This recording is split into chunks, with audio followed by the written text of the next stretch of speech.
Welcome to the Underline This podcast, the podcast where we unpack the big ideas hiding in the margins. Because the best parts, they're between the lines. Here's a question that has challenged philosophers, skeptics, and believers for centuries. Why do human beings across cultures seem to know that some things are simply right and others are simply wrong? Why do we feel that people ought to keep promises, help the vulnerable, and tell the truth, even when doing so costs us? In Mere Christianity, C.S. Lewis begins with that deceptively simple observation and builds one of the most influential defenses of Christianity ever written. Rather than asking us to begin with faith, Lewis asks us to begin with ordinary human experience. From there, he invites readers on a journey through morality, philosophy, theology, and what it actually means to become a transformed human being. Now, whether you agree with Lewis or not, this book remains one of the clearest examples of how to construct a logical argument from everyday life toward profound metaphysical questions. Now, I'm going to provide you with a high-level summary of Mere Christianity. It's actually one of my favorites. I've read it multiple times. But the book is not a novel, but a collection of radio talks C.S. Lewis delivered to the British public during World War II. Britain was enduring nightly bombings, numerous uncertainty, and widespread suffering. And Lewis wasn't trying to convert people through emotional appeals. Instead, he wanted to explain what Christians of nearly every denomination have historically agreed upon. Thus, the title itself is important. Now, Lewis isn't interested in defending one church over another. He's interested in what he calls the hallway of Christianity, the shared beliefs that Catholics, Protestants, Orthodox Christians, and many others have in common before they enter the different, quote, rooms of the house. Now, the book unfolds in 4 parts. Book 1 being right and wrong as a clue to the meaning of the universe. And Lewis begins with what he calls the moral law. People argue constantly about fairness. They say, that's not fair. You should have told the truth. You promised. Even people who break moral rules often try to justify themselves rather than deny the rule exists. Now, Lewis argues this points towards something deeper. The existence of objective morality suggests that morality isn't simply a human invention or personal preference. It appears more like a law that humans discover rather than create. He distinguishes this moral law from natural laws like gravity. Now, gravity tells us what objects do. The moral law tells us what humans ought to do, even when we fail to do it. And this becomes Lewis's first clue that there may be something beyond the material universe. Which takes us to book 2, what Christians actually believe. Now, Lewis next asks what kind of being could stand behind this moral law. He dismisses 2 common alternatives. The first is materialism, who argues the universe is ultimately just matter and chance. And the second is a vague optimism that assumes everything naturally moves toward goodness. Now, Lewis instead argues for a personal God, one who is both perfectly good and deeply interested in human beings. He then explains human central problem. Christianity teaches us that humans are not simply ignorant or morally broken. We know the good, yet repeatedly fail to live by it. Lewis then explains why Christians believe Jesus is unique, rather than seeing Jesus merely as a wise moral teacher. And he presents his famous argument. If Jesus truly claimed divine authority, then only 3 possibilities remain. He was lying, he was deluded, or he was who he actually claimed to be. And Lewis argues the picture presented in the Gospels doesn't resemble either a manipulative liar or a madman. Now, book 3, Christian behavior. This section explores what living as a Christian actually looks like. Lewis divided morality into 3 dimensions. First, harmony between individuals. Second, harmony within ourselves. And third, our relationship with God. Now, ignoring any of these creates an incomplete moral life. He discusses virtues like prudence, justice, courage, and temperance before exploring humility, forgiveness, hope, faith, and charity. Now, one of Lewis's most memorable ideas concerns humility. Humility isn't thinking less of yourself, it's thinking of yourself less. And Lewis argues pride sits beneath nearly every other vice because pride itself turns into the center of reality. Now, book 4, Beyond Personality. The final section tackles more difficult theological questions. Lewis explains the Trinity using vivid analogies while acknowledging that no comparison perfectly captures God's nature. He argues Christianity isn't merely about behaving better. It's about becoming something entirely new. Lewis compares humans to statues gradually becoming living people, or tin soldiers transformed into real flesh and blood. And Christianity, in his view, isn't self-improvement, it's transformation. God simply doesn't want nicer people. He wants to remake humanity from the inside out. Lewis famously writes that if he let God work fully in us, he simply won't improve the horse we may discover. He intends to turn it into a winged creature altogether. And the destination isn't merely moral improvement. It's becoming what humans were always meant to be. So let's talk about Clive Staples Lewis. He was born in Belfast, Ireland in 1898. And after losing his mother at a young age, Lewis struggled deeply with questions of suffering and faith. He eventually abandoned Christianity, embraced atheism during his teenage years, and everything changed gradually. While teaching literature at Oxford University, he actually found himself surrounded by brilliant thinkers, including his close friend J.R.R. Tolkien, author of Lord of the Rings. Long conversations about mythology, reason, morality, and the historical claims of Christianity slowly reshaped his thinking. And Lewis eventually became one of the 20th century's most influential Christian writers.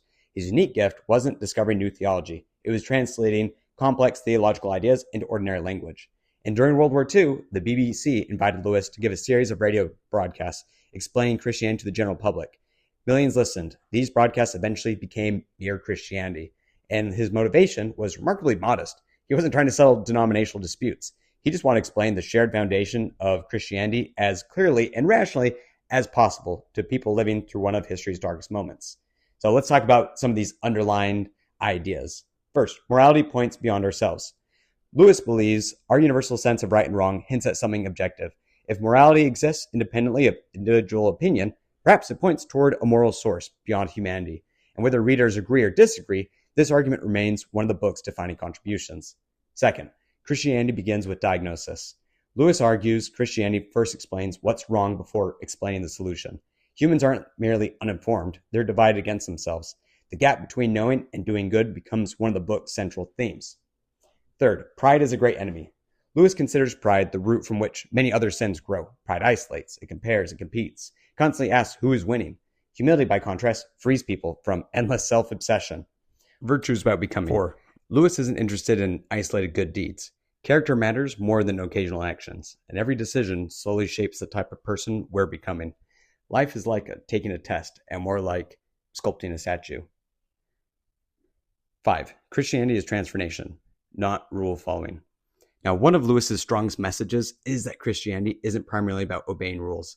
It's about becoming a different kind of person altogether. Rules may guide behavior. Transformation changes desire itself. 6. Faith and reason can work together. Now, Lewis rejects the idea that belief requires abandoning logic. Throughout the book, he builds arguments step by step, inviting readers to evaluate Christianity intellectually as well as spiritually. Let's unpack some symbols. Now, Mere Christianity is philosophical rather than fictional.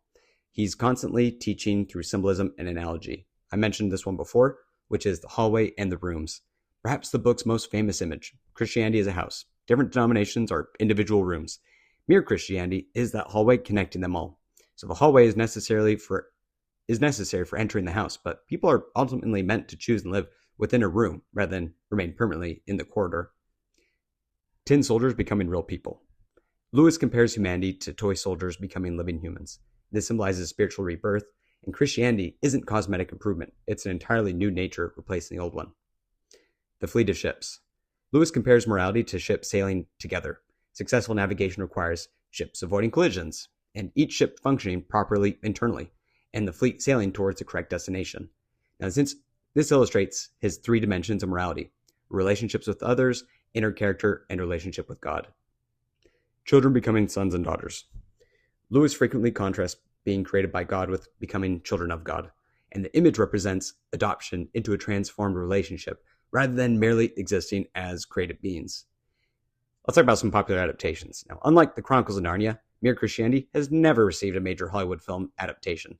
Its influence has instead spread through other media. There have been numerous documentary programs, lecture series, educational courses, stage presentations, podcasts, and radio dramatizations inspired by the original BBC broadcasts. And the closest adaptation remains the original radio talks themselves, which retain the conversational, accessible style that defines the book. And because the work is fundamentally argumentative rather than narrative, it has proven more influential through discussion than through cinematic storytelling. Now, let's talk about the legacy here. Few books have shaped modern Christian apologetics more than Mere Christianity. It has introduced millions of readers to philosophical discussions about morality, free will, virtue, and the historical claims of Christianity. And the book's greatest strength isn't that it answers every objection, it's that it frames enduring questions with remarkable clarity. Lewis demonstrates that ordinary experiences, feeling guilt, arguing about fairness, longing for meaning, can become starting points for exploring life's biggest questions. And even readers who reject Lewis's conclusions often admire the honesty of his reasoning and the accessibility of his writing. And the book has influenced pastors, philosophers, authors, scientists, and public intellectuals across generations. It continues to appear on reading lists, college courses, and discussion groups because it invites conversation rather than demanding agreement. For podcast discussion and for your book clubs, here's what I recommend asking yourself or your group. Is morality objective or is it entirely shaped by culture? And of course, I'll give you my hot take, which is it's incredibly nuanced. A fair point is that nature and nurture do play a significant role in how someone behaves.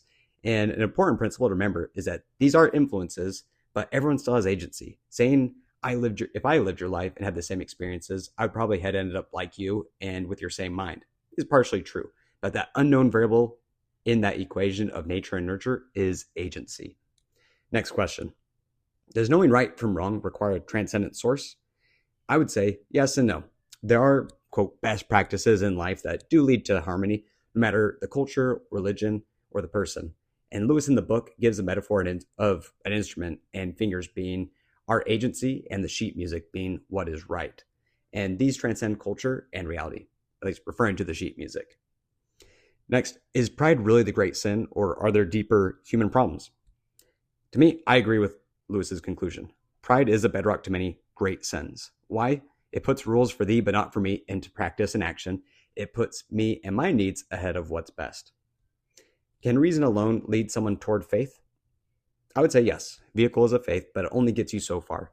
It goes back to the old saying that faith without works is dead, and logic and experience are really the powerful duo. Lewis references an experience he had in the book where he met a man that said he discovered God in the desert, not in the books. And Lewis agrees with him and says he believes that he did, but he believes that that experience was a vehicle, and then begins to elaborate and say that swimming in the Atlantic is very different than looking at the Atlantic on a map. Both combined give you experience and knowledge as to where you need to go and how to experience it. And these are precisely the kinds of questions that keep Mere Christianity relevant more than 70 years after its publication. So in conclusion, Mere Christianity isn't simply a book about religion. It's a book about what it means to be human. And Lewis invites readers to examine the assumptions they already carry about morality, purpose, and identity before asking them to consider where these assumptions lead. Whether you read it as a philosophy, theology, or intellectual history, its greatest achievement is making profound ideals feel approachable without making them simplistic. And perhaps that's why people continue reading it decades later. Not because every reader reaches the same conclusion, but because Lewis asks questions that refuse to disappear. Thank you for listening to the Underline This podcast. Give us a follow on social media and wherever you get your podcasts. Check out the Underline This blog for show notes, reading recommendations, and more conversations about the books that continue to shape the way we think. Because the best parts, they're between the lines.